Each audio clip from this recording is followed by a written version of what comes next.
lot of students come in with a mindset, oh, this is chemistry, it's intimidating, it's kind of scary. They see a bunch of letters, a bunch of numbers, it's very confusing. And a class like this where we can go a little bit slower, they're not as intimidated by it, and really allows them the opportunity to practice a little bit, really internalize it, and really do something with it where their confidence builds and they're actually learning something here that just enhances their life down the line. If you don't have the opportunity to pass algebra and biology by the end of your freshman year, ideally by 8th grade, then the chances of you graduating from high school, college and career ready is slim. Right now we have a unique opportunity to make sure we make a lasting impact on a future generation. As a community, we need to come together and give our time, our talent, and our treasures, because imagine a Silicon Valley where all students are prepared for college and careers.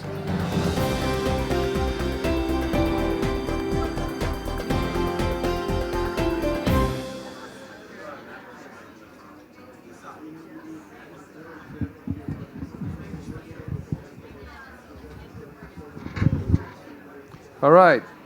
Hello, everybody, and welcome. We're very excited to have you here. Thanks for being here with us today. I am Mark Sweden. I'm from the PwC team. We're glad to be here and excited to welcome you. We have a stellar set of keynote speakers and panelists. A bit about PwC. I'll give you guys a quick overview. Funny enough, my day job is M&A. So for those who don't know what that is, mergers and acquisition.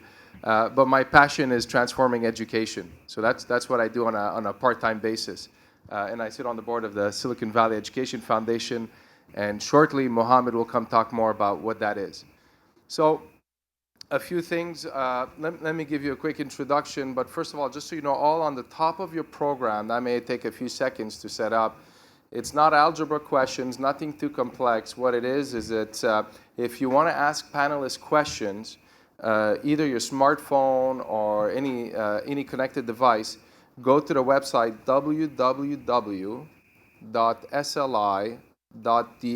It's at the top of your program, and that way you could ask questions later on for panelists. So let me tell you a bit more about us, who we are, and what we're doing here. So first of all, PwC, holistically speaking, is a $40 billion entity across the world with 190,000 employees. Our day job tends to be accounting, tax, and consulting, but what we're focused on today here is education. We've got a big corporate responsibility arm. A few years ago, we announced a $160 million commitment to youth education, and that's made up of $60 million in cash and 1 million volunteer hours. And we expect that by 2017, which is not too far away, we'll have reached 2.5 million students and teachers. Let me tell you about more what we do within that. We've been driving a lot of what we get in all our offices across the country. So in the US, we have roughly 35,000 people. A lot of them go out and volunteer to teach what we call financial literacy. And then we have seminar on financial responsibility. We have our own curriculum. We also drive an innovation award. And we send a few hundred people every year to Belize to help them with financial literacy. I went on it. People thought I was headed on vacation, but when you're in Belize City, it's really, really helping them out and not really scuba diving. Today, we're focused on education technology, which is one of our strategic initiatives within our Earn Your Future. And I'll tell you a bit more about what we've been doing and the different parties involved. So, the EdTech vision that we have is first and foremost all focused on improving student achievement. That is ultimately what we're all aiming for.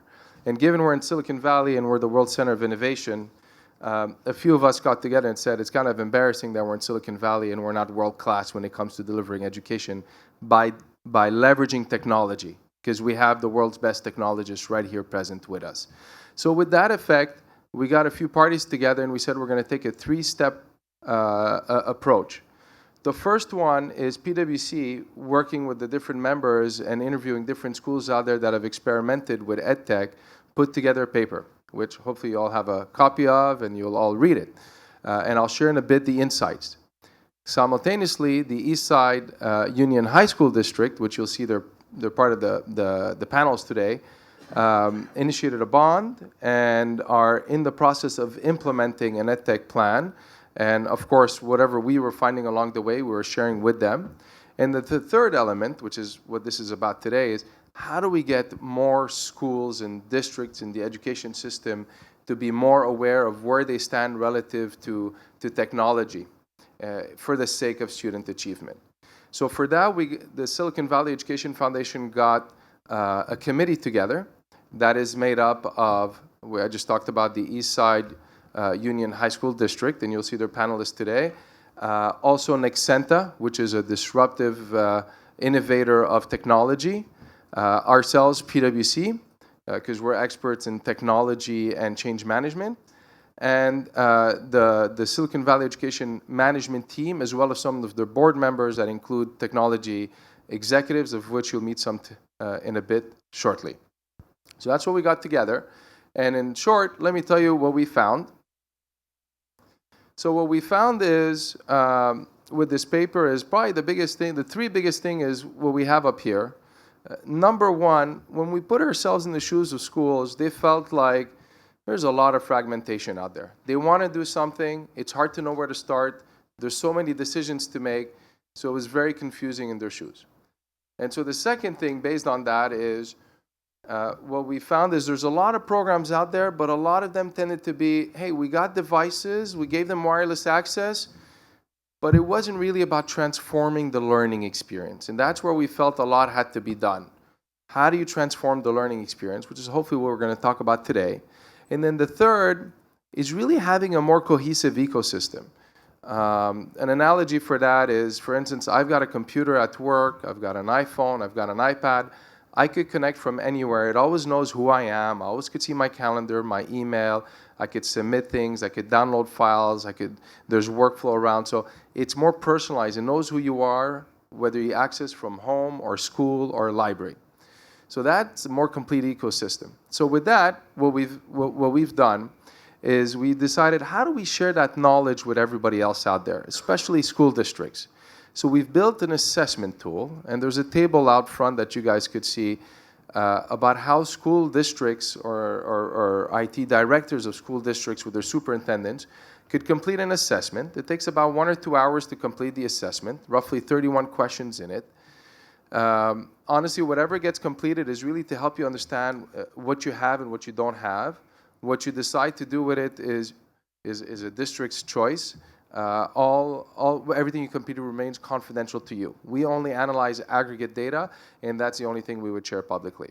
So we'd love the different districts in the Bay Area to complete that, because that's where we feel it would be a good starting point to have our districts think about where education technology should be and their system. So let me pass this on now to Mohammed Chaudhry, the CEO of Silicon Valley Education.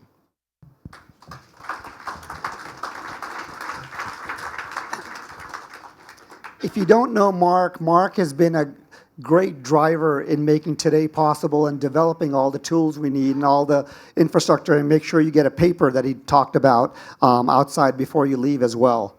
So before I start, let's honor the most important people in the room. All the educators, please stand up and take a bow. Keep standing up. The others too shy. Come on, Eric, stand up. Stand up, Chris.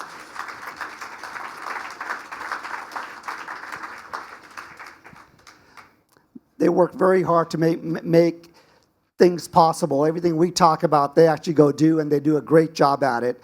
And behooves me to recognize all the folks who work in the not-for-profit community that support education. Please stand up and take a bow as well.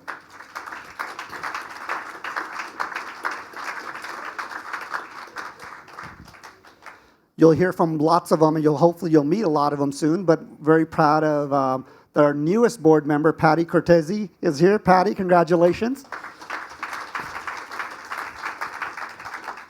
And the godfather of EdTech and technology and education, Milton Chen, is here as well. Please stand up, Milton. He's not that mean, though. He wrote the book, Education Nation, and done many other great things. And want to thank our PwC partners. PwC, please stand up. Emity is here. Emity Milheiser is here. A bunch of folks from PwC. Please take a bow. Thank you.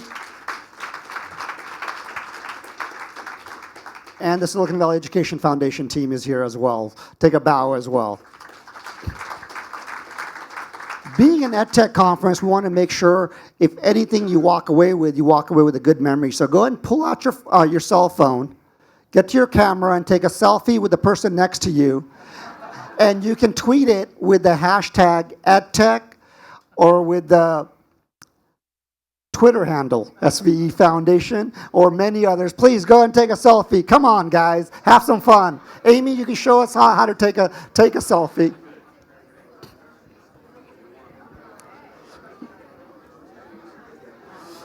Betsy, you and the state superintendent should be in a selfie together.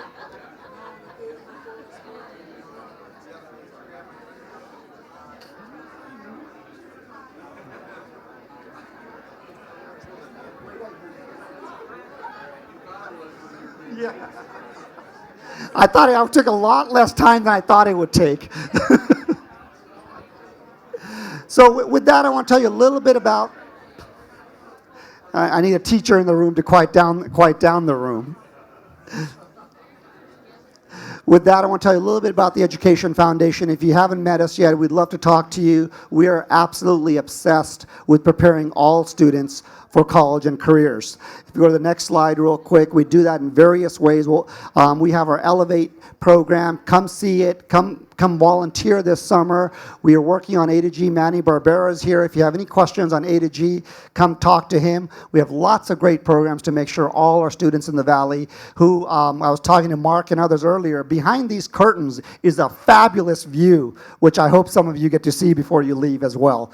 So with that, I'd like to tell you a little bit about what happens after this. We also, on our next slide, we have our Learning Innovation Hub, which Anita Lin is leading up. That is where we're bringing together the best and the brightest education technology companies, bringing them to our classrooms to hopefully work towards adoption of the great tools that are out there and serve as a trusted advisor not only to the school districts, but also to the education technology organizations to make sure that we have the great technology that all our students need to be successful in the classroom. This leads up to what Mark talked about earlier, what the panelists will talk about. This is what we hope will allow lots of these companies to come to your classroom. Some of them are here in the room today. Take a look at their name. Please do leverage them often and come talk to us of how, if you want to get involved. If you have a great technology company, we would love to get it to evaluate it and try to get more products in Silicon Valley. So Silicon Valley is known for more than just semiconductors and cars and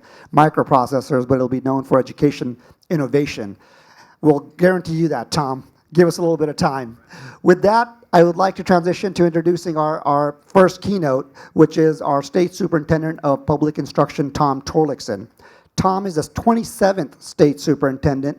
More importantly, as a STEM theme today, he was a science teacher.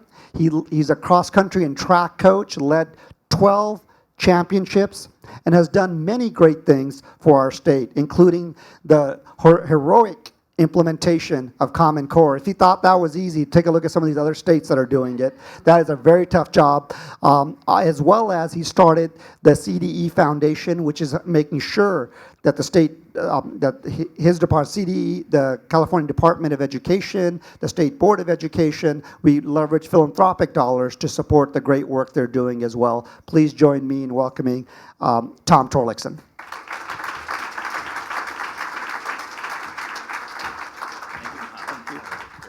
Thank you. Good afternoon, everybody. Get to the right spot here. How you doing? Ready to go? Revved up?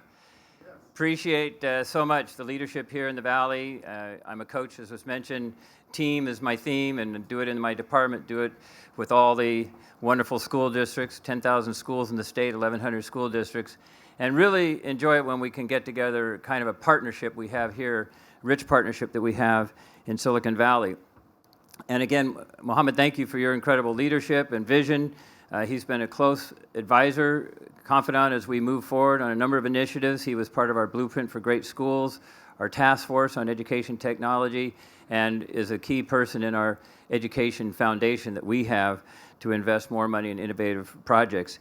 And so he did say that you would have pretty high energy here, and that I should get ready for that. So I did run this morning early, got my endorphins kicked in, 3 cups of coffee, 1 Diet Coke later, and I think I have enough caffeine to keep up with you all here for a little bit. I do want to share, just getting back late last night from 4 days in Washington, D.C., had an extraordinary opportunity to meet with about 7 members of Congress, met also with Senator Lamar Alexander, who is carrying the education bill, the 8-year behind schedule bill to get behind, to leave behind No Child Left Behind.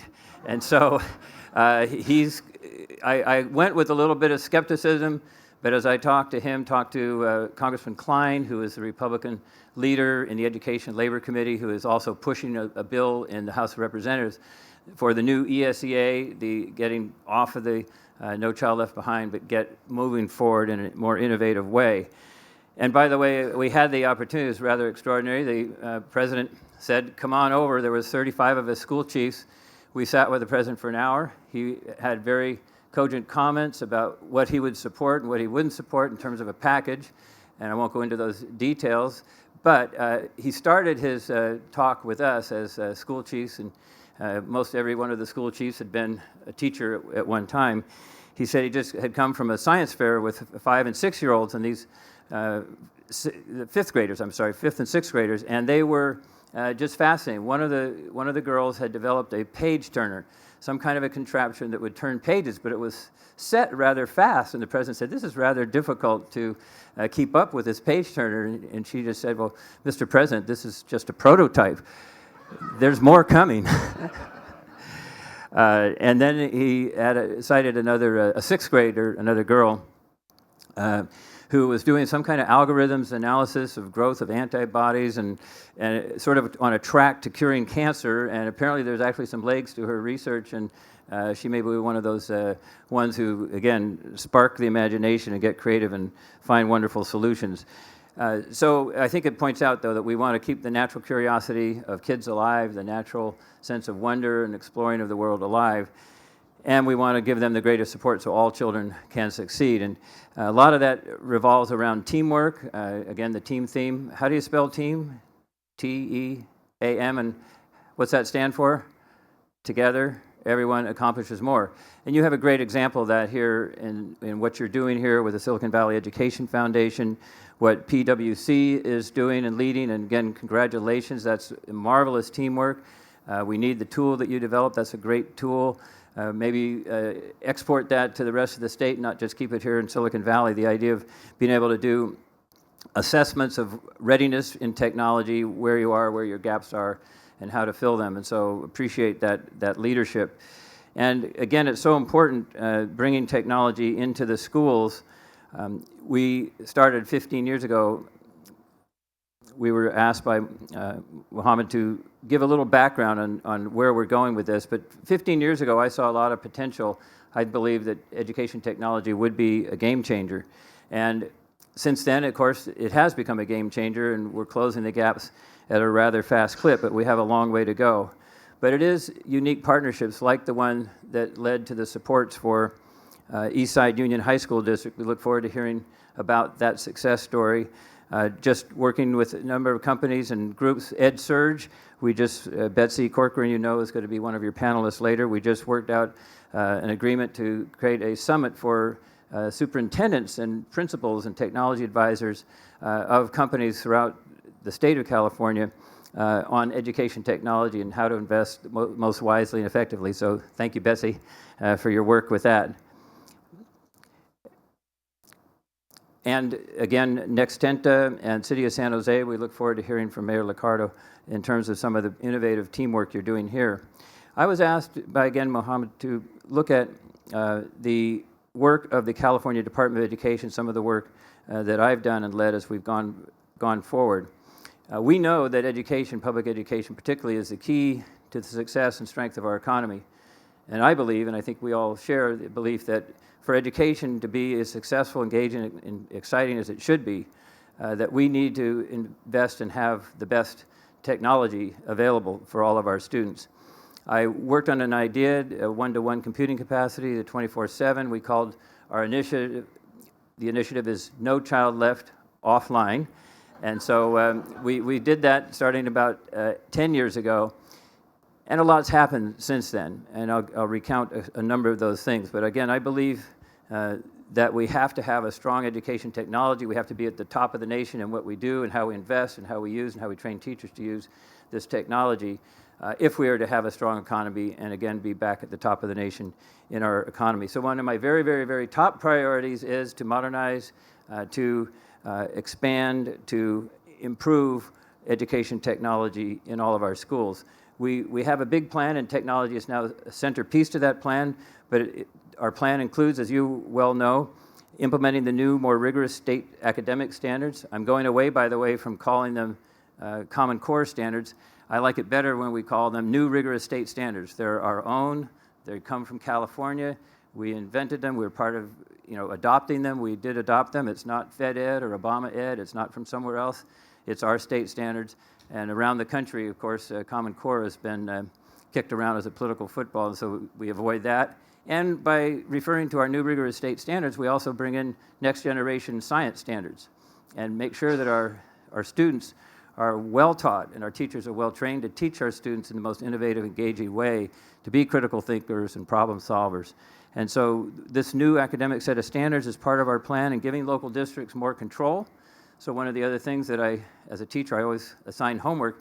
I know you're engaged to a great degree, but get engaged even more in your local school district's budget prioritization process, because the control now, we're sending billions and billions and billions of dollars more to our schools, thank goodness, to Prop 30 and Prop 98, and also to the recovering economy.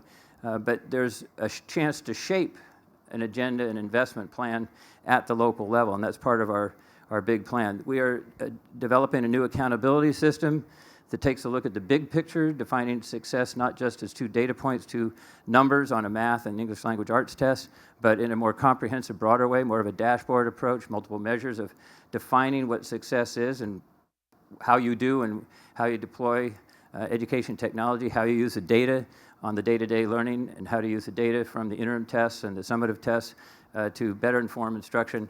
This could be, again, one of the targets we say is a definition of success. How well do you do in keeping students in school and not dropping out? How well you do to get them ready for college? So these are exciting changes to, again, prepare our students for the 21st century, careers and college.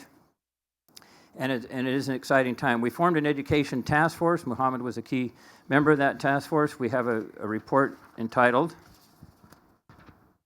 Empowering Learning, so you can get that on our California CDE.gov, California.gov website location. But it is a blueprint for action, and what are some of the things we've done from that? Again, we said we had to invest, and we led an effort to get $1.25 billion to implement the new state standards. And that's to have bandwidth, more internet connecting devices, to look at capacity increases, internet speed, et cetera, for our students across the state, and to have the professional development. So again, teachers are going to be trained better in terms of the use of technology and trained better in this new style of learning, which we call, again, more exciting 21st century standards. Teamwork, good communication skills, problem solving, critical thinking. In addition, we asked in last year's budget for more money for getting the last mile in, getting the internet connectivity in. And around the state, we found over 200 sites, school sites, that weren't connected to the internet. And that $27 million brought the last mile into 227 school districts around the state. We now additionally, because that worked so well, my department deployed that money. We've been granted another $100 million in this year's budget. So I'll ask you to also support through your email and your networks, getting that $100 million solidified in the budget that the legislature will take up and vote on in early June. So we've seen that investing pays off. We see exciting things happening. We are testing. We did launch the computer adaptive testing, the new Smarter Balanced testing, again, measures these critical thinking skills. We insisted last year on field testing all 3.2 million students in California and giving those students and their teachers a chance to try out the technology, see where the gaps were. And we found that there were a lot of gaps, and we found there were glitches, and we've invested in making it run more smoothly. So about 225,000 students in the state are already underway, and there haven't been any major glitches so far. Knock on wood. We're going to have 3.2 million students taking the new Smarter Balanced assessment. It'll give teachers diagnostic information, more individualized information about a student's progress, about a cohort of students' progress, how a school's doing, how a district's doing. We compare that data. It can help inform our learning, and we'll get the data in a timely fashion, not 6 months after the students have left the classroom in May and June, and then have it ready for the next year's teacher when the kids are already gone and moved forward. By the way, of the 3.2 million students, how many will still have to take a paper and pencil test in the state of California because of an access issue, access to the internet? Only 900. So paper and pencil testing is out. Bubble testing is pretty much out, and we're into the computer adaptive modern age. Investing in the technology, of course, is not just to take the assessment, not just to get this rich feedback and timely feedback. It's also very much about day-to-day learning, engaging students, and most of the computer softwares and most of the computer learning programs will help judge just where a student is. If the student is above grade level by 2 or 3 grades, the student will be given more challenging work. If the student's behind 2 or 3 grades from the grade they're in, they'll be given work that'll help them catch up and deal with the fundamentals they need to move forward. One last thing I'll mention in terms of investments, and something I urge you also to support, is our career tech pathways, career technical education.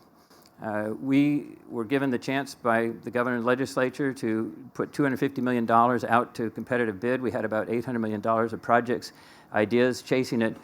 We did the first round of grants. We had 1,000 businesses around the state, businesses and workplaces, agree to have internships and mentorships to have our students. Half of these programs in the state are STEM related, and we're also, again, focusing on computer science as a key part of the need in the STEM area. I wanted to just also mention a couple other things. We have adopted a position, and we're actually trying to fill it again. We had someone from the private sector come and become a senior leader for the department in interfacing with groups like yours in investing in technology the smartest way possible. We do have a concern, I think you share this, about in the STEM fields and in the computer EdTech fields, we don't have as many women, we don't have as much diversity as we should have, so we stand ready to work with you. We know that programs like MESA, Math, Engineering, Science Achievement, work in this arena. Some of you know that program. How many of you had that experience or been a MESA student? It is a marvelous program, but again, it reaches out to minority students, disadvantaged students, and to girls to have them believe that they can be the future engineers and the future computer scientists. A statistic you probably are familiar with, that in engineering degrees, only 15% are women. Among those employed in the sciences, only in the life sciences, only 42% are women. So we have some work to do there. Just want to say, overall, good news on the front of a recovering economy, good news on the vision of the people of California voting to invest in their schools, and a big part of that investment we've targeted towards education technology. There's another opportunity, another homework bill that you could support. This is AB 631. Susan Bonilla, the Assemblywoman from Contra Costa, spearheaded the first block grant. This would be another block grant for the new standards implementation, again, for more bandwidth, more internet connecting devices. The goal, again, that I have, and I think many of you share, is to have a one-to-one computing capacity during the day, but also 24/7, that students can take their device home, connect with other students, do projects, research together at home in the evening and over the weekends, and have that kind of rich opportunity. So there's another chance for $1 billion to $1.5 billion in this year's budget for that block grant. So overall, wonderful progress, miles and miles yet to go. I also at the White House met with the EdTech, Connect Ed team for the president, and they're very happy with the progress we're making in California. The president set out a goal of 99% connection to all schools in the nation with 100 megabytes minimum and a 1 gigabyte goal for those schools.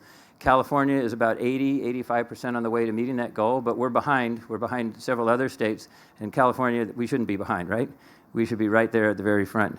So I just want to say, I do believe with our high hopes and our high expectations and our wise investment that we'll bring California back to the top of the nation, where we should be for our students and their future. And I want to again thank the coalition, the team that's putting this meeting together today, and we'll day by day, side by side, continue to work to make it happen. Thank you, all of you, and Mohammed, back to you.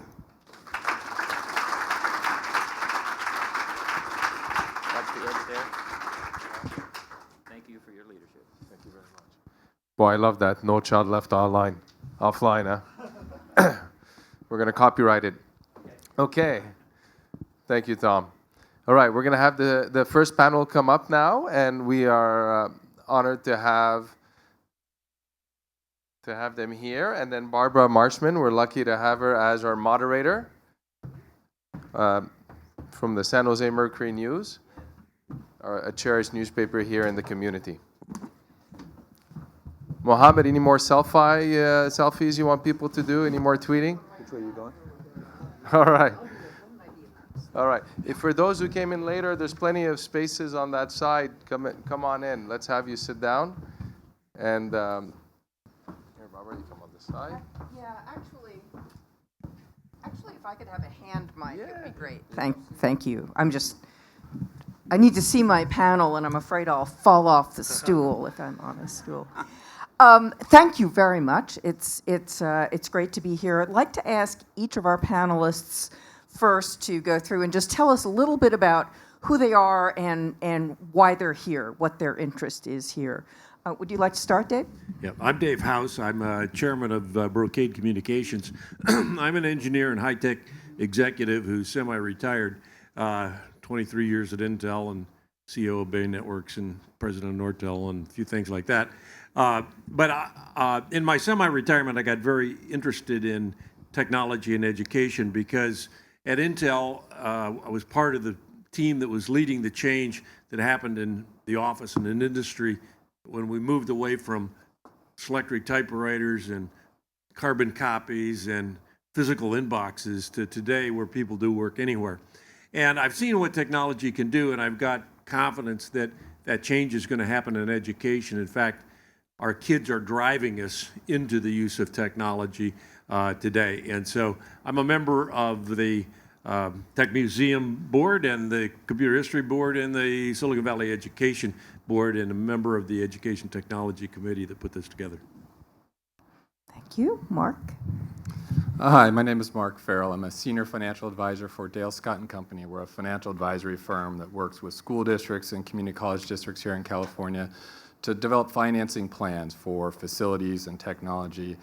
And I'd say about 3 years ago, we started really thinking and looking at how school districts were funding technology projects or not being able to fund technology projects. And what we were seeing a lot of districts do was take bond money out of construction bond programs and apply those towards funding their technology needs. And it really created two problems. One, districts were getting a one-time infusion of capital, adding all this new technology, but then had no way to upgrade and replenish the technology once it became obsolete in 3 to 5 years if you're lucky. The second problem was at some level you're funding short-term equipment with long-term debt, paying off bonds over 25 years to fund computers you threw away 20 years ago. So we began working on a kind of a new idea, and Chris Funk here at Eastside was one of the first districts to move forward with this, where we do what we're calling an EdTech bond program. And Chris's $113 million bond program he just got approved by his voters, will not be issued all at once. It'll be issued over a period of about 18 years, give or take. And each time the district issues bonds, they're going to issue short-term bonds, paid off in about 3 years. So now the program that Eastside can implement, they've got a known dedicated stream of funding for the next 15 to 20 years. It allows them to do the long-term planning. And we're, as a benefit, we're tying the length of the loan to the life of the equipment, but the financing costs drop to near nothing. 95 cents of every taxpayer dollar will end up going right back into the classroom in the form of new technology. That sets you up, Chris. Chris Funk, Superintendent for Eastside Union High School District. This is my 25th year in education, and primarily it's been with two school districts, San Jose Unified and now Eastside. Born and raised here in San Jose, and one of the things I just want to stress regarding technology and our EdTech plan is that it's hard to have a vision for technology, for integrating technology in the curriculum, in the teaching and learning, if you don't have an ongoing source of funding.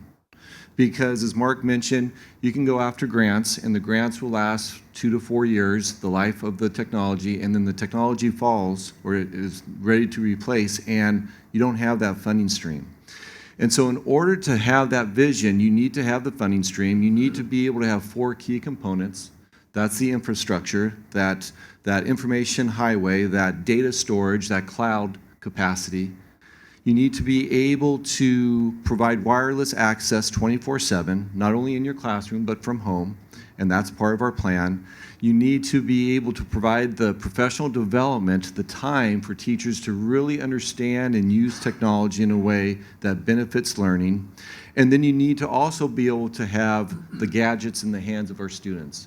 We expect about 65–70% of our students to bring their own, but we also need the ability for our students to extend their learning time at home with being able to check out a laptop of their desire. So those are the 4 components in order to really be creative and innovative and have that vision for technology in your school district. Aaron? Thank you. Hi, my name is Eric Hines. I'm an elementary school teacher in Pittsburgh here in East Contra Costa County, and I'm currently on leave from my teaching job to be Vice President of the California Teachers Association. We represent about 325,000 teachers and those who support teachers like counselors and librarians and other educators, speech therapists and so on, as well as other educational school workers in California. And I guess I'm here to represent kind of a little bit of the practitioner's point of view in terms of educational technology, which meant when I started teaching was learning how to thread a 16mm projector and how to use a mimeograph machine where you got purple fingers and the liquid smelled particularly good. And that wasn't that long ago. And so how it's adapted in the schools and how we use it in our classrooms and what the balance of, I guess it's more of the educational side of the educational technology, and I hope to talk a little bit more about that. Tim? So I'm Tim Ritchie. I'm the president of the Tech Museum right here. And I think what we can add to this is a discussion about how an institution like ours can add momentum to what schools are doing through technology. We have 2 principal things we're doing to that end. We have some back-end software that we're adding to all of our visitor experience, which we call the Smart Museum, which will enable people, teachers in particular, kids, to have pre-visit activities, post-visit activities, tie the exhibits to the Common Core, to the Next Generation Science Standards, and then career connections, which we can then send out to teachers and to students after their visit as well. So they're always connected through technology in the classroom to what they've experienced at the Tech. That's a big project for us, a big investment, about a $3 million investment that we want to make because we feel like it can add momentum to what schools and teachers are doing. The second thing we're trying to do at the Tech is create something called the Design Challenge Learning Institute, which focuses on technology and project-based learning. So that technology is not just a screen, it's not just what you're seeing on a tablet, but it's what you're doing with robotics, or what you're doing with projects, and you integrate the technology to that, and it becomes a very robust, engaging learning experience, which once again can then be carried on into the classroom as you try to fulfill the requirements of California's rigorous standards and its otherwise known as Common Core, other places, and the Next Generation Science Standards. How do you do that? And we feel like the Tech can add some momentum to teachers as they try to fulfill those requirements. Well, thank you. How do you do that is a big part of what our policy discussion today should be about. It's obviously technology is a part of most of our lives, even most of kids' lives these days. They've all got their devices, and obviously it should be part of schools. What, though, is the vision for what that's going to look like at the end? What is your aim? What will the school look like? What will the classroom operate like? What will the school district operate like when you have a plan in place? Chris, you're, I think, pretty far along on this. Want to talk about what you see your district, how you see it changing? So fortunately, the Eastside voters continue to support the work of our board and our staff in Eastside, and so this is the 5th bond that they've passed in the last 15 years. And so we have not begun selling those bonds yet because we want to make sure that our plan is fully vetted. Certainly we have expertise in this room that sits on our advisory board for the back end, the technical support. And then we're really engaging our teachers in developing that professional development piece, because really that's the key. If our teachers do not have the opportunity to get comfortable with technology, some of our newbies are more comfortable than others. And as was mentioned earlier, our students are much outpaced our teachers in the use of technology. They use it as soon as they walk out of the classroom, they pull their phones out. So ideally, I think we have to look at 2 components that was touched on here. One is the technology piece is really just a tool to help accelerate and support the teaching and learning that goes on each day. It doesn't replace the teacher, and it doesn't replace the important interaction between the teacher and the student. But if you have the opportunity for teachers to develop that professional development and what it looks like in the classroom about flipping the classroom, being able to put their lectures on video so students can review the videos at home and then come back the next day for the actual hands-on experience, that is what we're looking for in terms of being able to roll out this type of technology, as well as allow students to extend their learning so that they can learn at home through the software that is out there, being able to access their electronic locker, their open source textbooks, and then being able to collaborate with each other through their project-based learning. So those are some of the components that we're looking forward to and expect to see in the next 3 to 5 years. Could I comment? I think if you take this out in time and see the vision of what is possible, applying the technology that exists today, big data technology, the ability to track the student or security issues. I understand we got a lot of issues to track. Using the communication technology, the networking technology, the wireless technology that's been developed. I think in the end we get to the point where we are teaching to a classroom of one, where we can customize the training of each individual. We can present material to them in the way that they best learn. Some people learn better by reading, some better by animation or video or interaction or whatever. We can supply them the information exactly when they need it. We can know whether they're comprehending it or not, so that we don't go past them so that they can't learn because they didn't get some of the fundamental material. I think we can be responsive to the interest and needs of the children so that they can take their education in different directions. There's so many different ways that these children will be able to be productive in society and contribute to society. They should go in the areas and the direction where they've got their interest.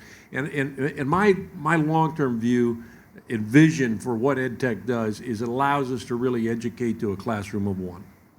Yeah. So Eric, you've spent time, you're still a teacher. Tell us what your vision would be. I think first of all, there's not a one-size-fits-all vision for all of education in California. We have 1,100 school districts that vary widely, and what works in San Francisco may not work up in Weed, California, not just because of the name. So I think, but we also have to balance. I mean, there's a great seduction to technology, and especially that it's going to fix everything, and that it's going to suddenly change and transform everything just because itself. And we have to remember that on the educational side, what we're really talking about is educating a whole child. And that's really the whole purpose of it. And there's a lot of, we need to be sure that when any vision has to balance, if we're talking about choice, that we also balance that actually with equity, because just having choice doesn't bring equity, and we know that. If we're talking about flexibility, that has to be balanced on the other end of the continuum with responsibility. And it's not just about the child, being able to learn every time, anywhere, anything. I mean, that's great, but there has to be some responsibility as part of that as well. And then probably the most seductive piece is the individualization part of it, and that's important. But learning is a communal activity. It's all about the relationships and about the relationships that they build. And so we have to have a balance. Now, I'm no Luddite. Trust me, I can barely let go of my phone. I can't even keep it in my pocket. I've got it held in my hand. But we have to be sure to balance, and that we're really focusing on what the whole child needs to learn. It's not just about teaching them skills to get a job. It's really about creating citizens and creating, ethical grown-ups as they grow up, as well as teaching the skills that they're going to need, the coding and all of that. I've seen some of that vision happen in schools, and I was at a school in Fullerton a couple of weeks ago where they were learning coding in 2nd grade, and they were learning basic coding in a 4th grade class where they were sitting in small groups, and the group was networked with tablets, and they were all, and one of the little girls went, "I'm going to host this one," and they were actually checking each other's learning, and they were swiping and moving and all this kind of stuff and it seems so natural to them. Yeah. But we just have to remember that we're talking about the whole child here and not get too seduced into the technology piece of it. So, Tim, I know you have a concern that in addition to using technology as an education tool, that we also need to do a better job of teaching the kids who aren't learning it on their own how to deal with it. Yeah, so I think technology as a way to learn subjects is important. And I certainly, being a liberal arts person myself, believe in everything that we've talked about so far. But to a great extent, technology can be and should be an end in itself, kids to become technology natives, because the simple fact is two things. One, that's where the jobs will be. And secondly, if education can be measured in California by avoiding what is becoming a Dickensian universe.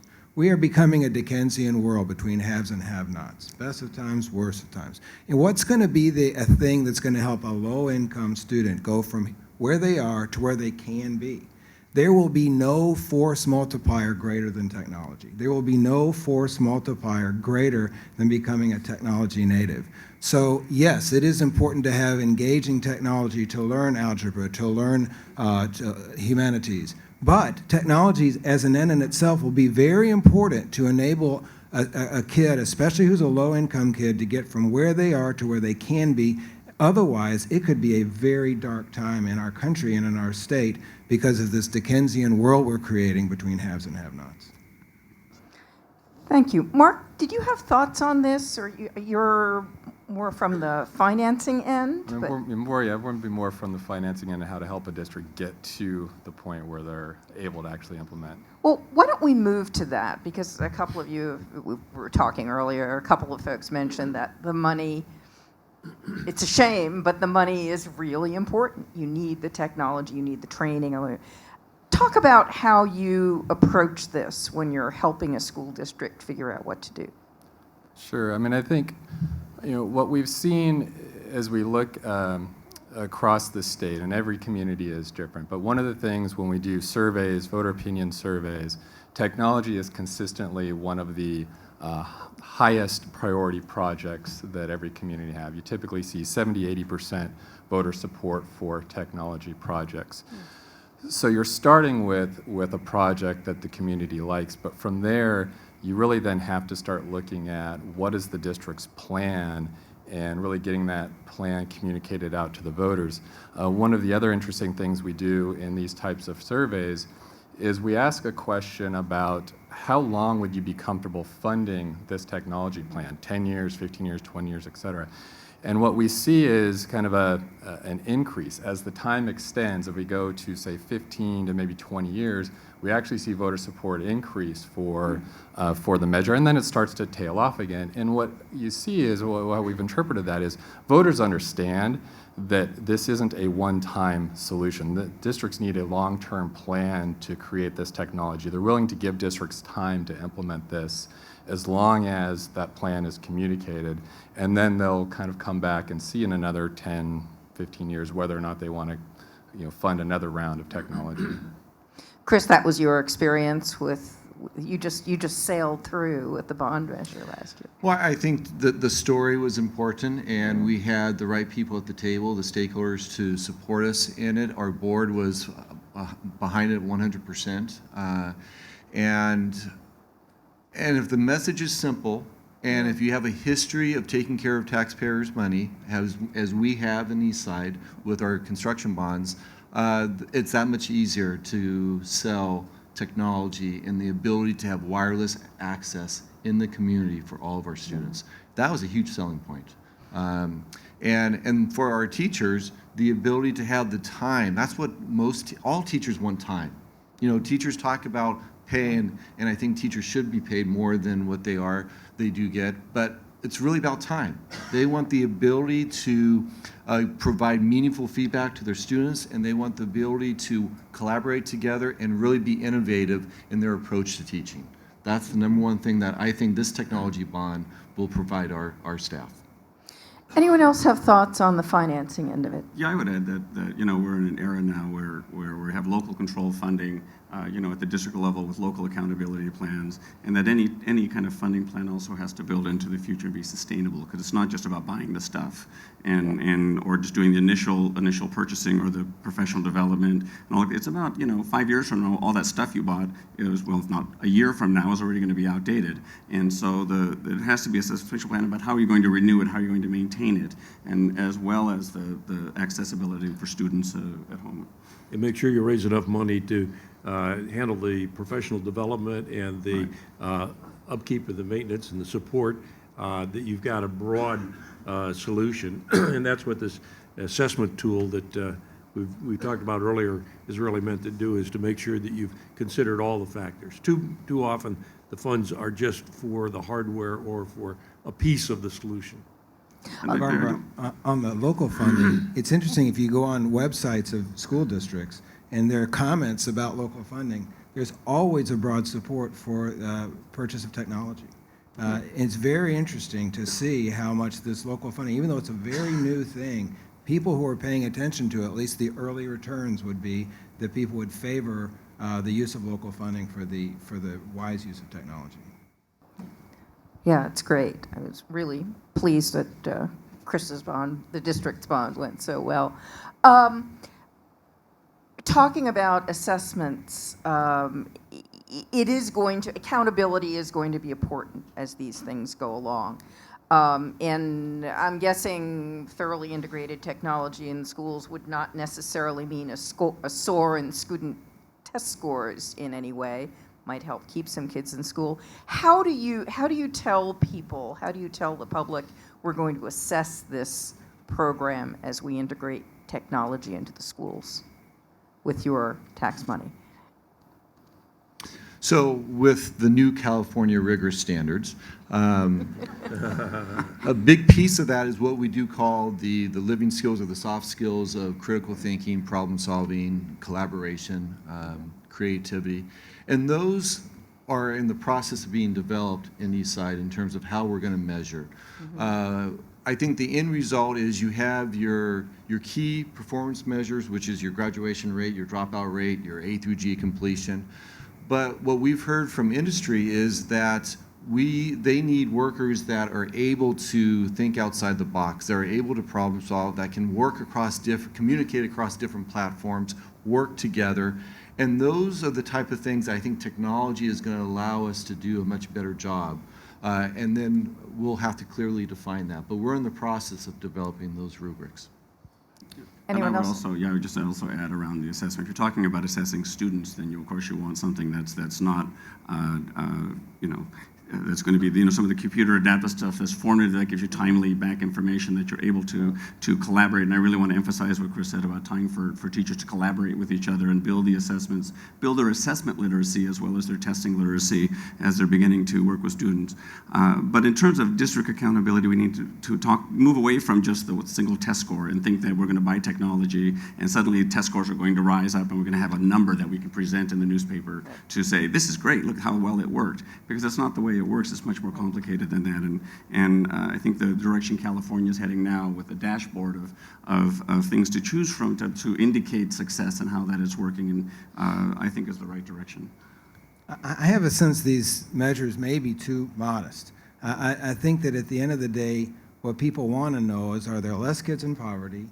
Do we have more prosperous communities? And so I think the assessment at the school level is important. But at the end of the day, what we really care about is, are we building a better community? And so I know it's difficult to measure that, but I do think that's still the right measure. And hopefully we can figure out as a community that if we shoot for something less than that, we're shooting too low. Okay. Let me just say, someone, I think it might have been Mark, was going to, if you have them, I know we have limited time, and often there are very good questions from the audience. Sure. Barbara, let me give you, there's a few questions, I'd say, on both teacher readiness and managing what they call student distraction. Good ones. Who would like to take both of those on, or one or the other? Student distraction, I guess I I'm can start interested about, in. first of all, dealing with student distraction is probably about the number one, 90% of the job when you're in the classroom. Right. But ironically, I was going to, my little prop, this is our educator magazine, CTA's magazine that we send out to all our members. And the article happens to be about print or digital, which talks about either digital textbooks or digital reading as opposed to, hard book reading. It is available in a digital format if you would like the hard format. Go to cta.org, or I'll give you my copy. But there's one of the problems with, of course, with digital reading and all of those digital devices, of course, is student distraction and the constant distraction. They'll check their stop at reading, check their Facebook, or they'll check their Twitter feed or whatever they'll do, and that's a hard thing to monitor when you're doing that.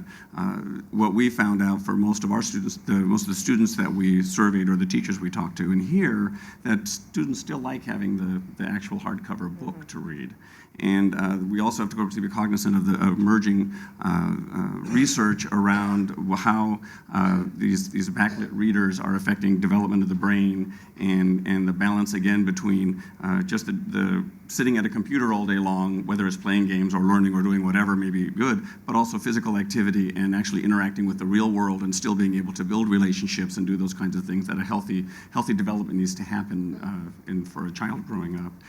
In terms of teacher readiness, of course, it's all over the map. It starts, of course, with just substituting, so you get the electronic version of the hard version you had, and you kind of feel comfortable with that, and you kind of build up. Again, some of the stuff I've seen is very, very innovative. Some of the stuff you look at, it's like, it's kind of that kind of lesser on the scale of adaption. So I would like to invite everyone to James Lick High School, which is part of the New Tech Network, and you can walk into the any ninth grade interdisciplinary team taught classroom, and you will see technology being used because we have furniture where students are not sitting in rows anymore. It's flexible, movable furniture, and you'll see students using their tablets, using the projector, have their iPhones out, and it is much easier, believe it or not, to monitor because as a teacher, you're now someone that is also facilitating and activating the learning. And as opposed to where I think traditionally most schools purchase their labs. You have your classroom of 32 labs, kids come in, they have the stationary computer in front of them, and it's much easier for them to get lost and lose their attention because they're looking at a screen, they're not interacting. When you have a tablet in your hand and you're working and collaborating with each other, you're holding each other accountable, and that's part of the responsibility that we should be teaching our students is when they're collaborating together and they're working together, they have a deadline to get that work product completed. But then again, just like you and I, how many of you have already texted someone as you're sitting here listening or checked your email? You need to be able to learn how to multitask at the same time. Tim, you probably see a lot of interaction at the tech when you have the kids there. I assume they're... Yeah, so I would just echo exactly what Chris said. If it's a compelling project and it's a hard project and it takes collaboration and you actually fail and then you try to get better and you fail again and then you finally succeed, time goes by and they are very engaged. Our whole new suite of exhibits are all based on problem-based exhibits, and the dwell time and the attention time is really great. So everything Chris said, I would say, James Lick, is what we're experiencing at the tech. Can I add something on teacher readiness? Another district we worked with on an EdTech bond this November, they conducted kind of an internal gap assessment, and it really largely involved bringing teachers together to talk about where they saw the technology vision and kind of where they are today. And one of the things, or two of the things that really jumped out that the teachers identified were, one, part of it's that planning. So if there's a good plan in place that brings in the technology early that the teachers then have the ability to use and get comfortable with before it's just dropped in the classroom. And the other part of it was using the subject experts at the schools, so those teachers who truly are ahead of the curve in technology, using them as kind of trainers to go to the other school sites and train the other teachers on how to use and better implement the technology in the classroom. Anyone else have a comment? I have just gotten the dreaded stop sign from the timekeeper here. Yes? Well, thank you all. It's been a really interesting discussion. Thank you.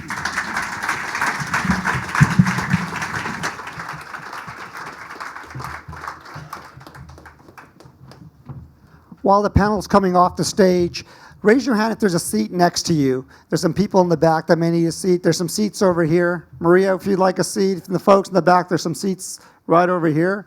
There's some seats up here. Great. I failed to recognize our elected officials in the room. If you're an elected official, or if you'd like to be an elected official, you may stand up as well. And I'm not standing for that reason, but please give them a round of applause.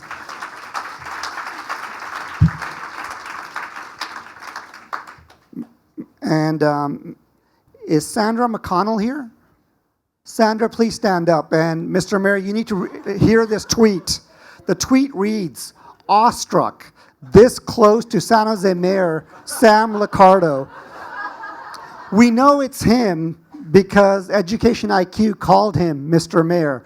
So for his fee to us, he will take a selfie with you right now. Mr. Mayor?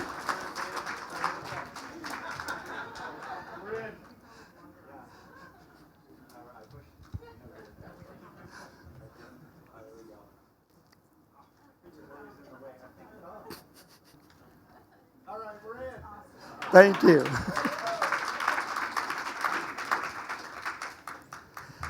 With that, we'll go to our next panel, which is led by our moderator, Betsy Cochran. Betsy is the CEO of EdSurge, an award-winning go-to resource on education technology. Betsy has also been a writer for Scientific American Magazine, The Washington Post, and Forbes. Come on up, Betsy. Please give her a hand. The next panelist is John Coripo, who is the Director of Academic Innovation for CUE. He is also the creator of CUE Rockstar Camp Series. John has been named a CUE Gold Disc recipient, Madera County Teacher of the Year. Please give John a round of applause.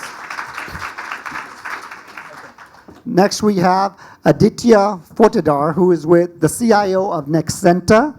He's been a CIO for over 18 years. Before that, he was with Dell, and he's worked with many companies across the valley. Most of the names you would recognize. Please give Aditya a big round of applause. Next, we have Jean Lee, who is the partner in PwC's People and Change practice. She's a master and passionate about organization change, organization strategy and behavior, facilitation, visioning. You need to come to SVEF a lot more often. We need your help. Please give Jean a hand. Next, we have Randy Phelps, who is the Director of Information Technology Services for Eastside Union High School District. He's been a teacher, a carpenter, a musician, an engineer, an administrator, and many other things. So if you'd like to sing, we have a guitar in the back. Please join me in welcoming Randy Phelps. Last but not least, we have Amy Wong, who's passionate about transforming the way people learn through technology. Currently, she's a Director of Instructional Technology for Cupertino Union School District. And most importantly, she spent 4 years at a small organization called the Silicon Valley Education Foundation as a Director of STEM Integration.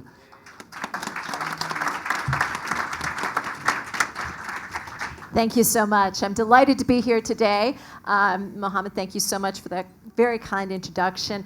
And also, I am very thrilled to say that in conjunction with the state government, EdSurge is going to be offering in partnership, we're going to be holding a summit this summer in which we hope to invite every superintendent and some of their key staff in the state to talk about technology, what it means, and how it works. This panel is kind of the feet on the ground panel. We've heard the great ideas about what we'd like to see technology doing, and some of the risks in that as well. And I believe that this panel is about how does that happen?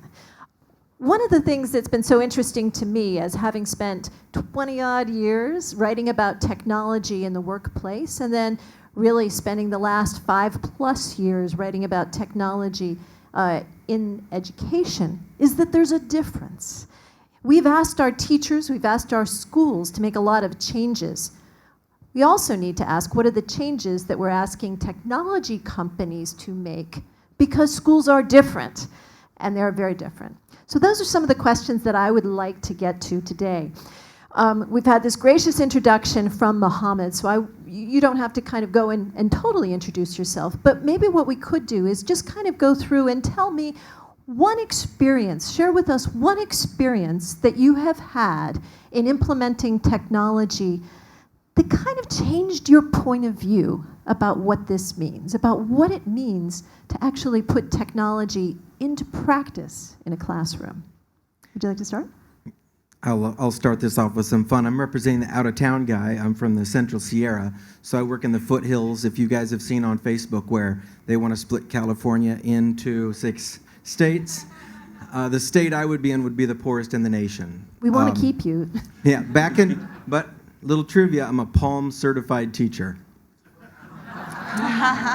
And in 2003, I had a Palm 1-to-1 classroom in the Central Sierra foothills.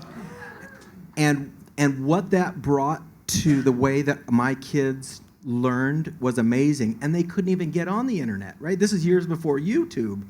But just for the boy people, being able to type instead of handwrite was such a liberating experience for them. And to be able to print their projects was amazing. And that started about, well, this last 12 years of my journey have been focused around how do I maximize that experience. And that was just if you had a Palm Pilot, anybody?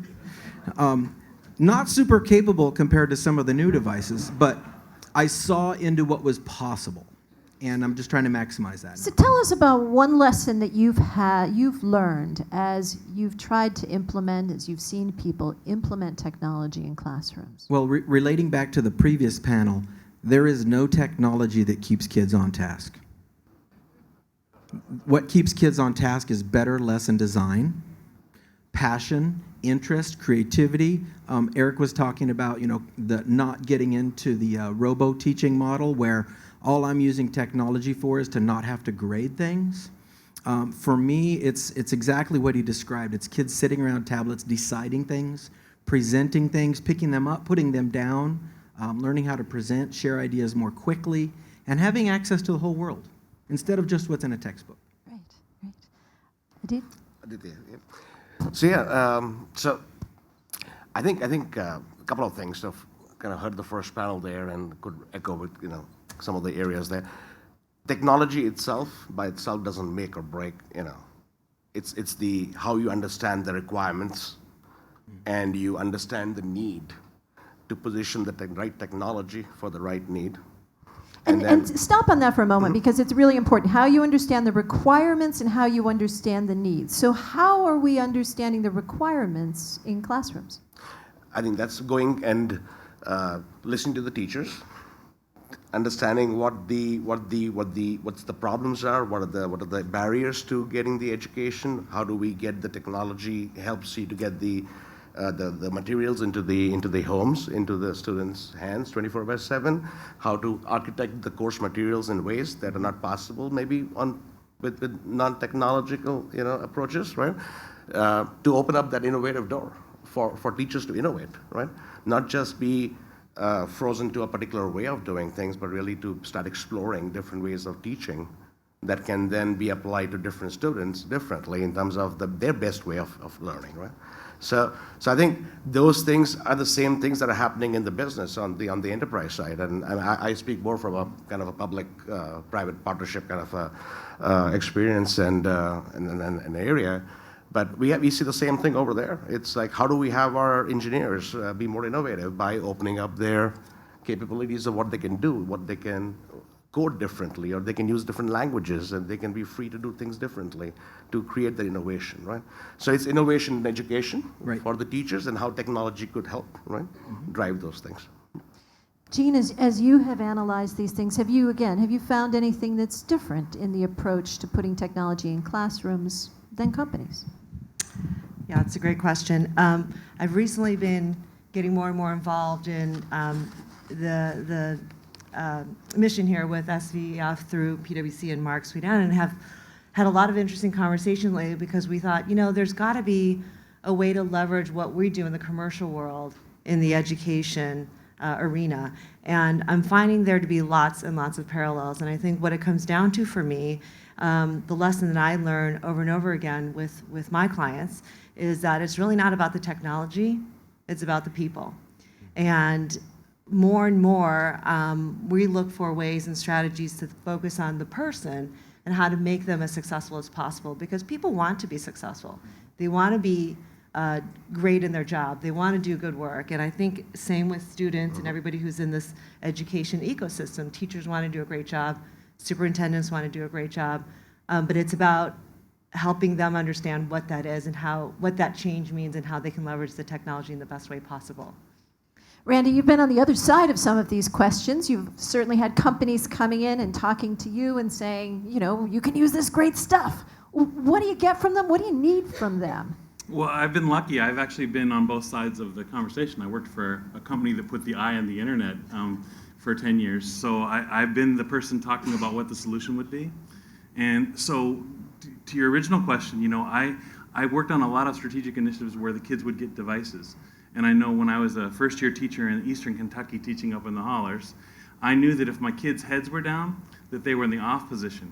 And I knew the first thing I had to do, was get their heads up off the desks and somehow engage them. And what I found is that over the years, when I started putting laptops and started putting technology and training teachers and changing lesson plans and getting the teacher away from the front of the classroom to the side, and where they worked as colleagues and friends rather than I'm the authority and you're the person who listens.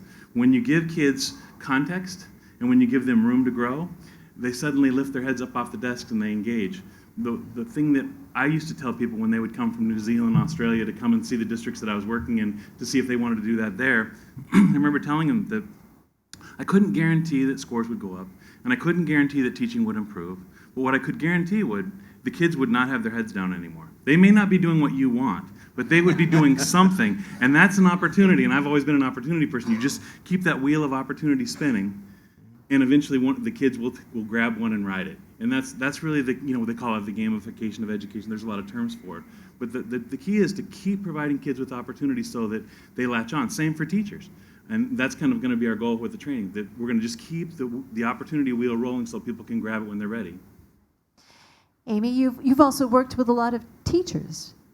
Tell us, how do we keep the teachers' heads up and spirits up as we give them all this new technology?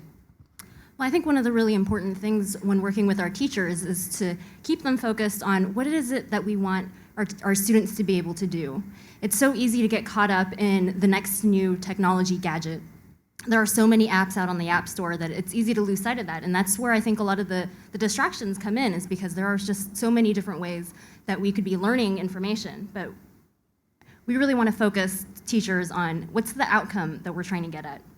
And is this going to be a tool that's going to be a good substitution for what you're doing in the classroom, or are we getting beyond that to really redefining how it is that students are learning, leveraging what this technology has to offer, whether it's being more creative, being able to communicate with other students across the globe, things like that, where technology is really used to its advantage.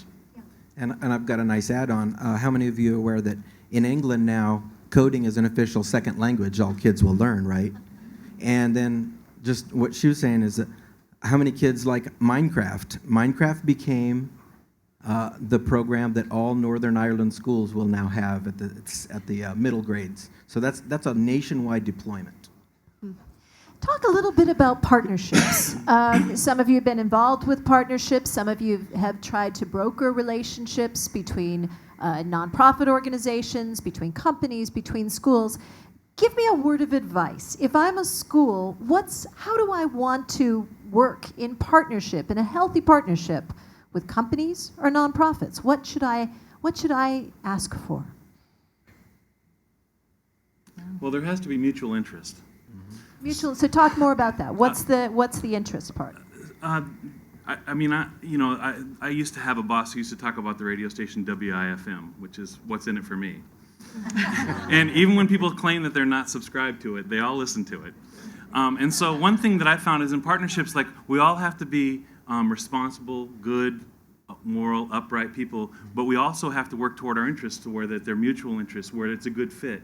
With great salespeople, they're the best friends you can ever have because they listen to you and they provide you what you actually need, and they tell you when what they have is not what you need at the particular time. Those kinds of relationships, in our relationship with SVEF, these people have become, inspirational to me. When I go back to work, there's a lot of really hard things I have to decide and do at work. But I hear little voices, when I've sat with different people in our meetings with Dave House and with Mark and with Mohammed. Each of them are inspirational in the sense that we do have a common goal, we have shared interests. And when you saw the plan, we did that together. It wasn't that they took a plan and pushed it down on us. We worked on it together, and that's really the key to a good partnership, is that you're actually partners rather than being spoon-fed or having somebody just help you along. Great, okay.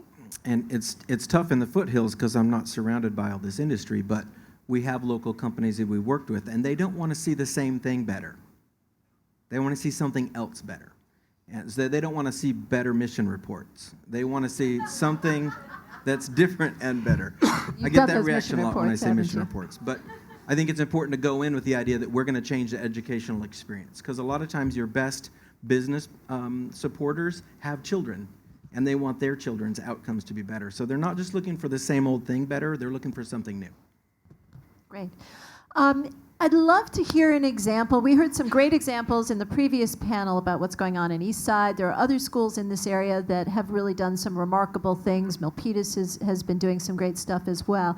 Can you share with me an example of a school that you've been in that has really put all the pieces in place? And Mr. Funk talked about some of the 4 parts that he sees essential. What are the 4 parts that you've seen essential in the schools where you've seen things really working? Well, Randy? Chris stole my thunder because we're at the same place. But I will tell you that in different places within our district, there are absolutely phenomenal things. For example, we have a high school that we started that have kids who had an F, but they weren't behavior problems. They were good kids. They didn't like to come to school and they didn't get good grades. We put them in a school, and those kids are not flunking anymore, and they're getting good grades, and they're graduating, and they're passing their A to G, and they're catching up, and they're using technology in exactly the way we'd like, which is in creative ways, but also in I need to catch up. And when you watch the kids work in class, they're not messing around. They're like, if I do these 3 things, I get this credit. I'm getting the credit. And that was an invention that was absolutely fabulous. Is it a technology initiative? Well, they all are. Right? I mean, they all are. That's one. I've got a teacher who wants to turn gaming into an actual interscholastic sport.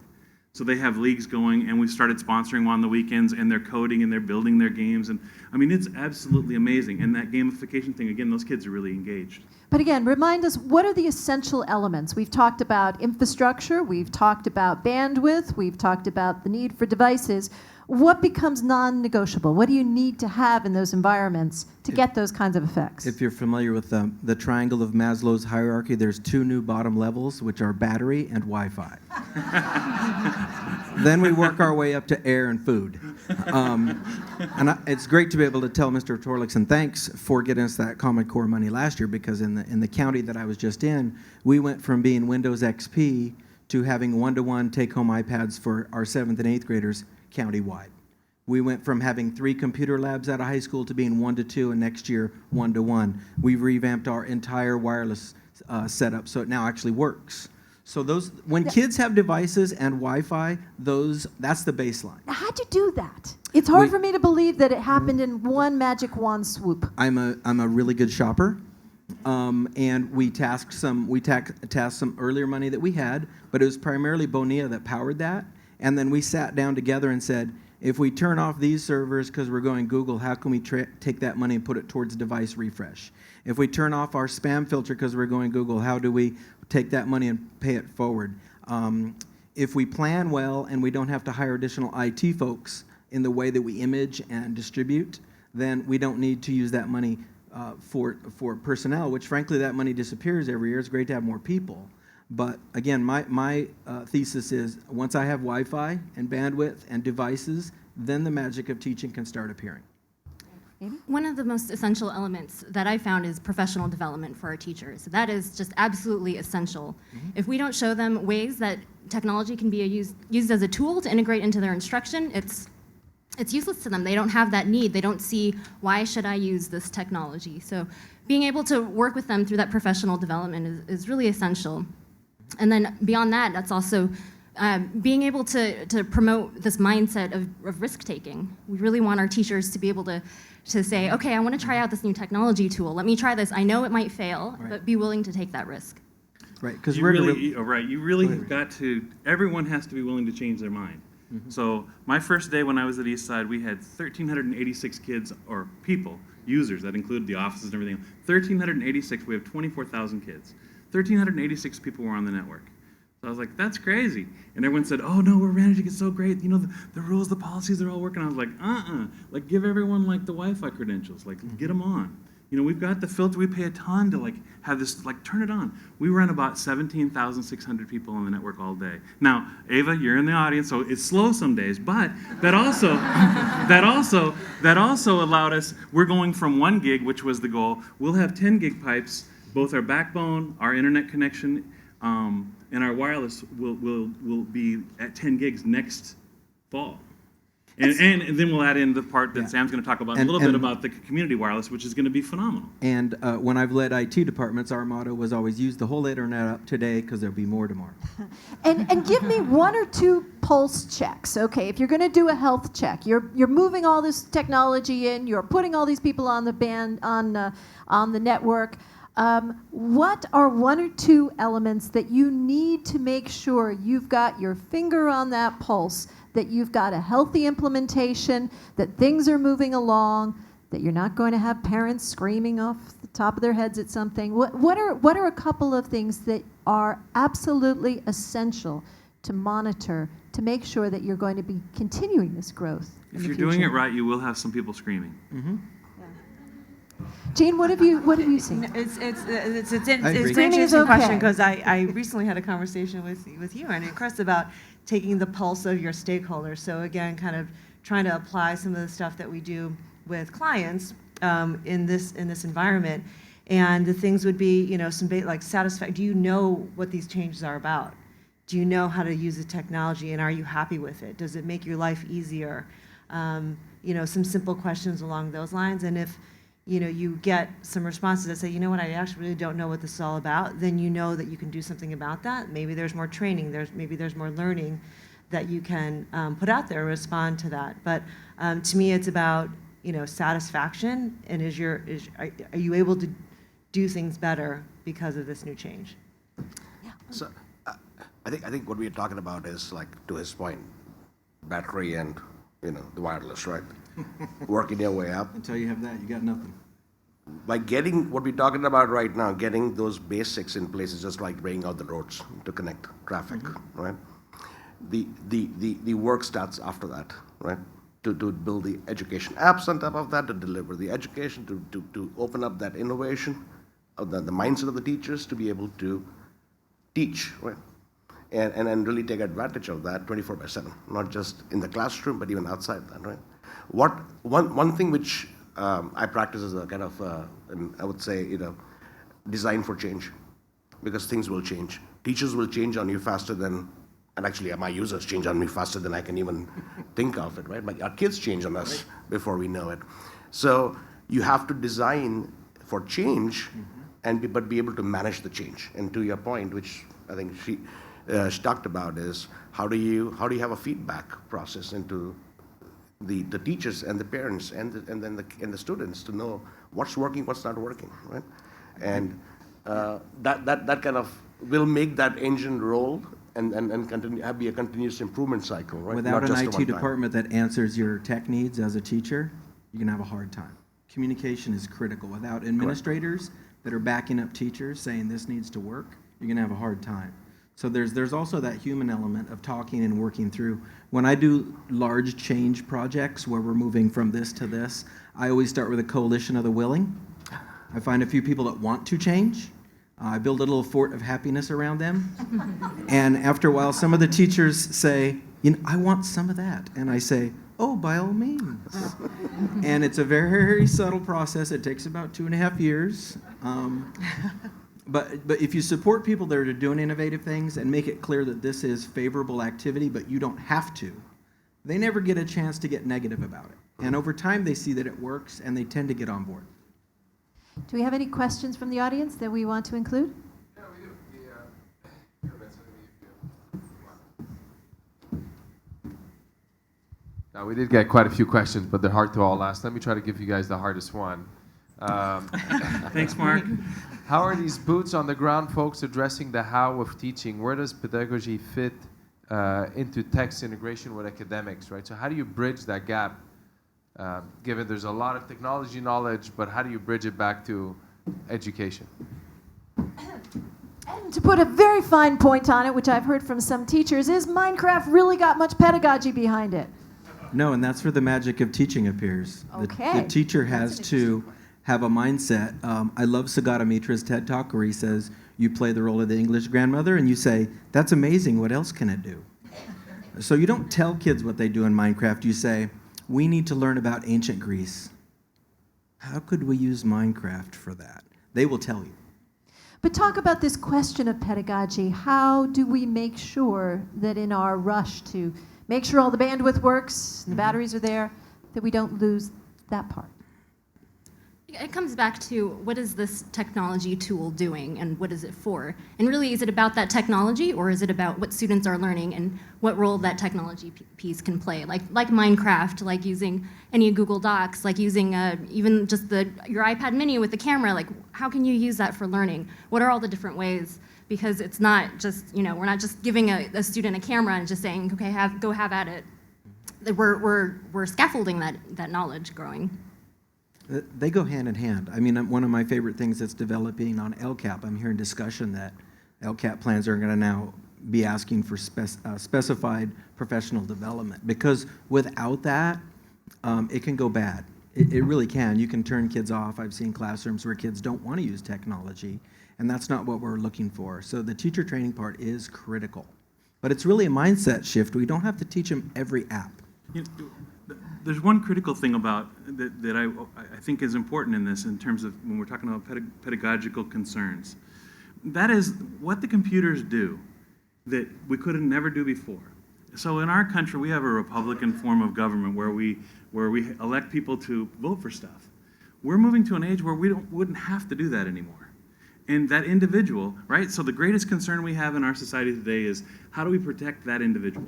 Right? It's the single biggest thing. Don't worry about ISIS. It's how do you get to keep being you without someone becoming you?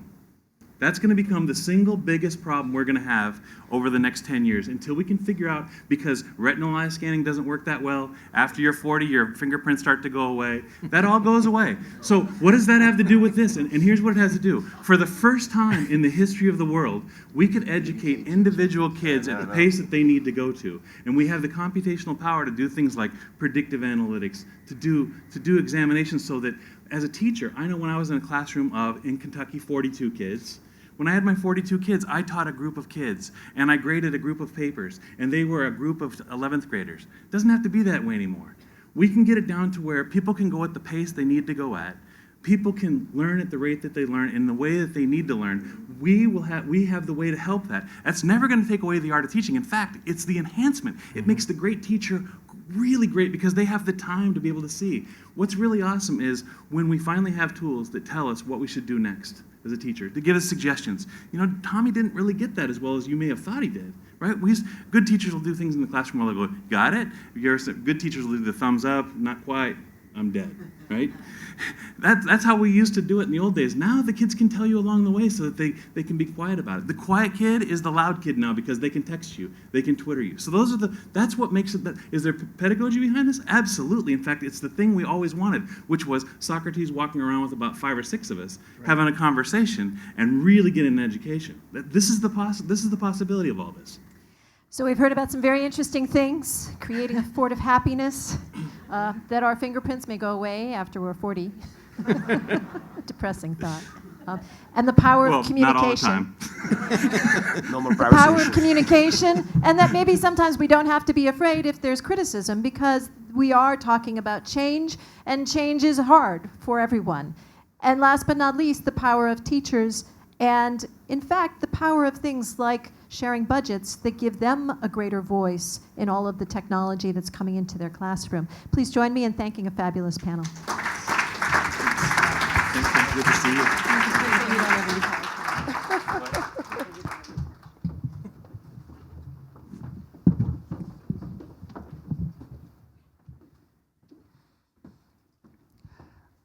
I now have the honor of introducing the 65th mayor of San Jose. He's not that old. He started off as a district attorney, and contrary to popular opinion, that is not when I first met him. On the other side of that, he was a city council member for District 3 representing San Jose, where he did various things for education, for our city, and just recently became mayor. Now, Sam, you have 19 school districts in San Jose. You don't run any of them. We can't talk to you about potholes, which I will, but I've heard you are going to share lots of great things that a mayor can do for education, such as your San Jose Learns initiative, amongst many other things. We'd like to welcome our mayor of San Jose, Sam Liccardo. Thanks, Mohammed. Thank you, Mohammed. I think many of you know that this week has been a very painful week, a very difficult week for an awful lot of our community here in the city of San Jose, and I just want to thank so many of you for your outpouring of support to the family, the friends, the colleagues of Officer Johnson. We appreciate that very much. So it dawned on me as I stepped up to the stage that I might be, I'm almost certainly the least knowledgeable person about education who's been on this stage, perhaps the least knowledgeable person about technology, and in fact, the least knowledgeable perhaps in the entire room. And usually that doesn't stop elected officials from continuing to talk in these situations, and I see no reason why today should be any different. So I'll tell you as mayor what I think is coming next. My experience with education and technology probably was most profoundly felt when I stepped into the classroom as not a professor, I guess a lecturer is what they called us at San Jose State. Back around the time when we had to give ourselves pay cuts to settle the budget, I decided I would jump into the classroom at San Jose State and teach a local government class to help pay the mortgage. And of course, they stuck me in the 7:30 a.m. class. And you can imagine a class full of hungover 19-year-olds. And that was me at 7:30 in the morning doing all I could to keep them awake. And my experience with technology typically was that everyone seemed really attentive and alert as I faced them, but then as I walked toward the back of the classroom and looked forward, I saw that every one of them with their computer screen was posting, tweeting, or otherwise engaging in some activity having nothing to do with whatever I was teaching, despite the fact that I was lecturing brilliantly. And the only way I could persuade any of them to pay any attention at all was when I lost it completely about a month into class and said, if I see any of you posting or tweeting again, I won't penalize you, I won't expel you, I won't send you to the principal's office if they have such a thing in San Jose State. I said, I will hate you for the rest of my life. And so that closed the notebooks for about a day. I certainly am no expert in the intersection of technology and learning. I do know, though, as I was thinking about the discussion today, and really wonderful discussions from the panels, I was thinking a bit about the words of Oscar Romero. Many of you know it's the 25th anniversary of his death. He was a great human rights leader in El Salvador, and well known for a famous prayer. At the end of the prayer is the line that we are prophets of a future not our own. We are prophets of a future not our own. We have a role to play here in this world. But ultimately, we're shaping a future that we don't control and we may not be a part of, but we are part of making it somehow. And that is no more true than in this context as we think about the education of our young. What could be more important for the future, for our city, for our world? And as I think about the future here in San Jose and beyond, I first want to echo the thanks to Tom Torlakson and for his leadership and the good folks at the state level who have created a Common Core curriculum that really was created an imperative to invest in technology to be able to take us to new ways of learning and teaching, ways that many of you have been experimenting with for years, but we know is critically important to bring the whole tide up. I'm looking at Chris Funk, who's been doing this for many years with many of the principals and teachers in his district. So critical that we all get on board here. And what I see coming for us here in this city is really a convergence in so many ways. First, a convergence of places of learning. We know that certainly learning should be happening in schools, but increasingly the way schools are now starting to engage in learning with flipped classrooms, with individualized learning, the fact that teachers can get immediate accountability by virtue of being plugged in and wired up, it means the student doesn't necessarily have to be right there in the classroom, right there in front of the teacher. And we know, increasingly, we see opportunities for new kinds of learning, for example, in libraries. We're seeing opportunities, for example, our library director, Jill Bourne, is dipping her toe in the water about what happens if we participate in creating or hosting open source textbooks for a community. How many schools could benefit if the city were to do that for its 19 school districts? How could we pilot a lending of laptops and iPads to engage students while they're at the library, knowing that so many are on the wrong side of the digital divide and may not have access to those tools. At our community centers, how many come to our community centers precisely to get access to the internet? How many community centers are now attracting folks just to attend the coding classes, right? You know, I thought about Tim Ritchie at the Tech Museum and the extraordinary things they're doing there. And if you haven't been there lately, you got to go. It's really fun at all ages, I can tell you. He had me over there. He stuck all kinds of things on my body, all kinds of receptors and sensors, and I don't know what they did, but it was a lot of fun. And the problem-based exhibits and everything that's happening there, it makes us start to realize that with gamification of learning, that learning is happening in malls, it's happening in Starbucks, it's happening in all these places, and the entire city can become essentially a classroom.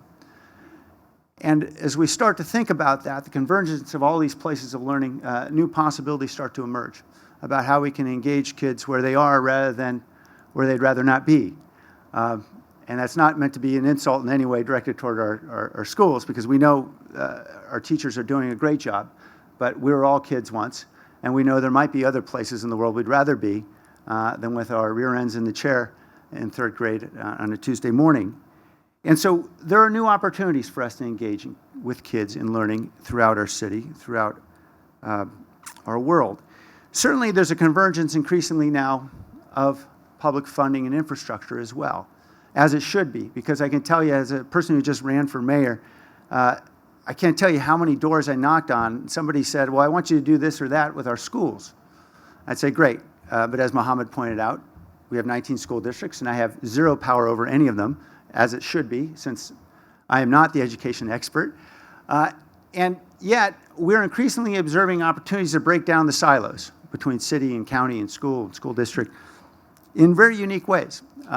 Chris just spoke, Chris Funk, and we're so grateful for the leadership of the East Side Board and his leadership in pushing for an EdTech bond that we believe will significantly connect thousands of students to the digital world. Yet we know that it's not good enough for it just to be in the classrooms. And so the city is stepping in, and we're working on ways in which we can make our street infrastructure, our buildings, launching places for Wi-Fi to enable us to broaden the scale of what East Side Union High School District's doing within the classroom. How we can reach thousands more families who don't have access. An opportunity for community wireless. And if we can do it on the East Side, why don't we do it citywide? So this is going to be an exciting year for us, working in partnership with the East Side. They're really doing the heavy lifting, as you know. They passed a bond. That's important. That's critically important because you need the money. And they are the educators. But we look forward to working with them to make great things happen this year. Within the city, Just this week, our council approved $2 million in funding that I recommended for an initiative called SJ Learns. And this is an idea that's really just focused on seeing if the city can re-engage in extended learning. For so many years, we had homework centers throughout the city, and it was a good concept. It was certainly helpful, but we'd like to take it a step further. All that money for homework centers largely went away in the Great Recession. And so now we have an opportunity to re-engage with schools, and hopefully in a more meaningful way. And as we're bringing in superintendents from throughout the city and foundations and educators, we're talking about how we can engage in new ways, for example, with blended learning to extend learning time at the end of the school day, and ways in which you can be very effective in doing so with extraordinary educational software that's out there that is often available free or at a freemium rate, and how we can integrate that with a curriculum and really enhance the learning experience for every student, focusing on students who are in our most challenged neighborhoods and living in poverty. The opportunities to be able to extend learning time, we know, are powerful in terms of outcomes if the learning, that is the instruction, the engaging, is done well. So there are opportunities certainly for a convergence of our places of learning, a convergence of our public institutions and our dollars. I think also really what this all comes down to is a convergence of opportunity. You know, Tim Ritchie was right. We do live in a Dickinsonian world, and in the Valley it's become more acute than ever. And we really have before us an imperative of making technology ubiquitous, because we know that is the great divide. Certainly there's money, certainly there's resources, but if we can make technology ubiquitous in a meaningful way across the digital divide, how could we solve so many challenges, so many problems that our young learners face on a daily basis?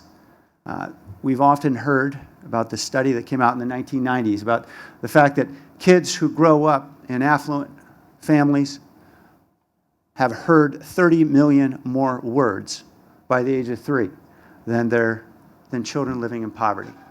And what we're seeing has dramatic impacts on cognitive development, right?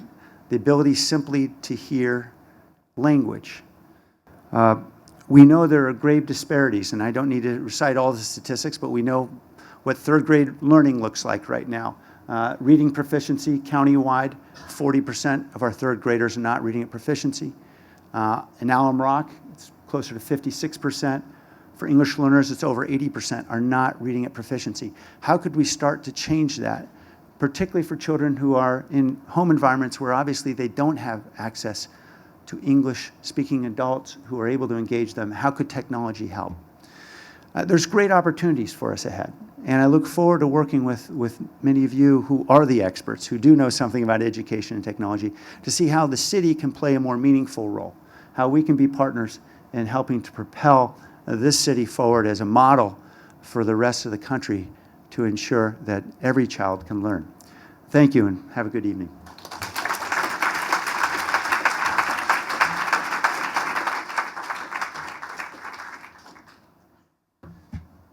Thank you, Sam.